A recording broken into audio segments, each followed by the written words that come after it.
শরৎচন্দ্র বলেছিলেন, বড় প্রেম শুধু কাছেই টানে না, দূরেও ঠেলিয়ে দেয়।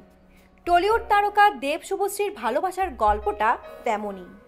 সিনেমায় অভিনয়ের সূত্র ধরে একে অপরের কাছে এসেছিলেন তারা, প্রগাঢ় ভালোবাসার বন্ধনে আবদ্ধ ছিলেন।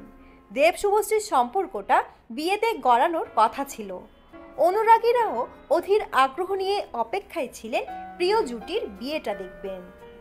শুভশ্রীর পরিবারও নাকি দেবকে মেনে নিয়েছিল, কিন্তু সেই বন্ধন বেশি দিন স্থায়ী হয়নি। মাঝপথে হয় ছন্দপতন।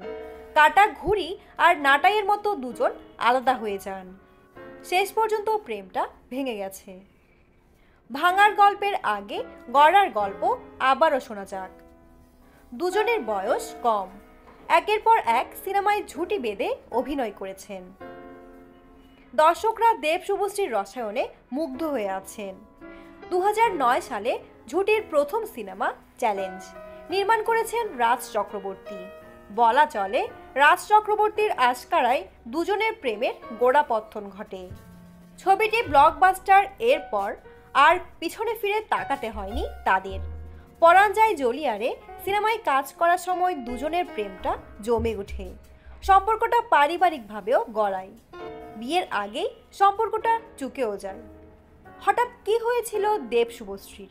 মাখো মাখো প্রেমে ছেদ ঘটল কেন? দুজনের প্রেমের মাঝে দেবের জীবনে আরেকজনের আবির্ভাব ঘটে। তিনি আর কেউ নন, রুক্মিণী মৈত্র। রুক্মিণী তখনও অভিনয়ের নাম লেখাননি, মডেলিং করতেন। রুক্মিণীর সঙ্গে দেবের সম্পর্কটা গোপন থাকে না, শুভশ্রীর কানেও যায়। এরপর থেকে দুজনের মুখ দেখা দেখি বন্ধ, প্রেমও ভেঙে যায়। 2013 সালে মুক্তি পেয়েছে দেব শুভশ্রীর ঝুঁটির শেষ ছবি খোকা 420।